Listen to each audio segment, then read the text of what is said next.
Vision ये था कि मुझे फैमिली को प्रूव करना है। मेरे मामा जी ने कहा कि भैया ये तो कुछ कर नहीं सकता, मेहनत करके सिलेक्शन हुआ है, पापा ने एजुकेशन लोन पे साइन करने तक से मना कर दिया था, फिर भी जिद करवा के किया।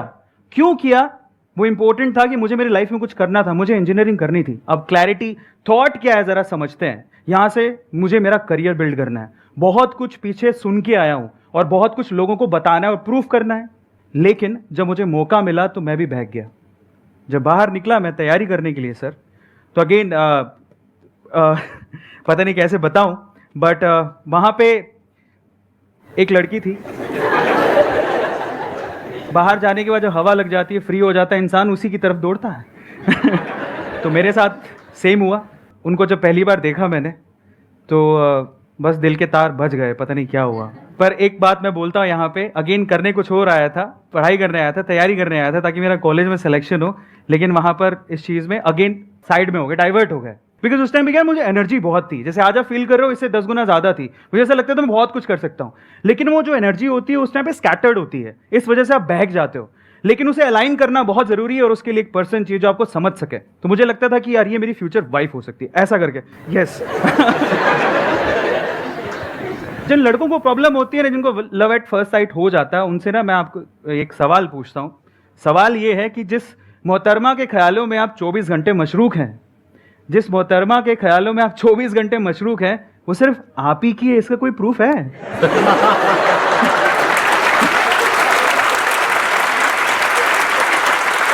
उसके आने का इंतजार करना, उसके जाने का इंतजार करना, उसे देखना, है ना? बिल्कुल होता है।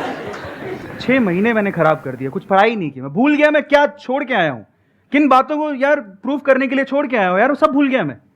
गलत बात है, पर बहक गया, कुछ नहीं कर सकता था। तो मैं उनके पास गया और जाके मैंने उनको बोला, मैंने कोई लव यू कुछ नहीं बोला, स्ट्रेट फॉरवर्ड बता रहा हूँ।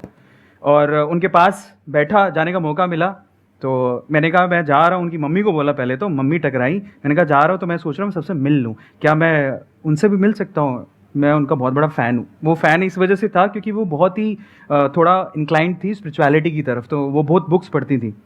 तो मैं गया उनके पास बैठा, मैंने डायरेक्टली उनको एक ही बात बोला, मुझे आपसे एक बात कहनी है। तो बोले क्या? मुझे आपसे शादी करनी है। अच्छा शादी करनी है? भाई मैं बता देता हूँ, मुझसे 5 साल बड़ी थी।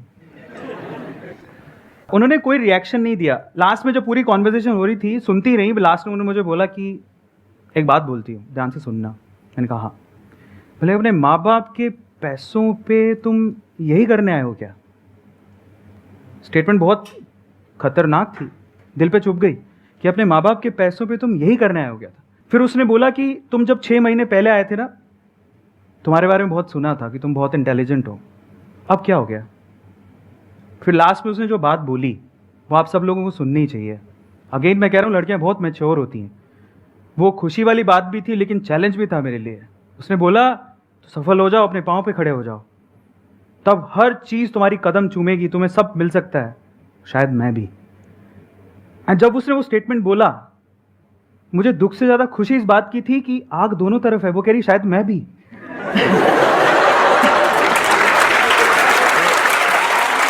आज वो मेरे साथ है और मेरी सफलता में उसका पूरा हाथ है।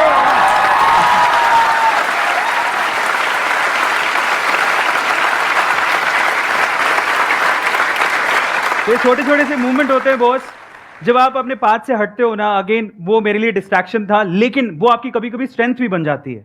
अगर मैं सीधे चले जाता, ठीक है मन में रख के, पर मैंने वो रिस्क उठाया। रिस्क है तो इश्क है। रिस्क उठाया तो सामने से स्टेटमेंट आया, समझ में आया कि हमें करना क्या है, फाइनली उसी पाथ पे दोबारा आ गए। तो आपकी लाइफ बनती है, बिगड़ती है आपके आसपास के लोगों से जो आप चूज करते हो। और अगर आपकी चॉइस सही है तो आपकी जिंदगी बन सकती है और बहुत बेहतर बन सकती है। और उसने मेरी जिंदगी को बहुत बेहतर बनाया है, जो आपके सामने मैं हूं।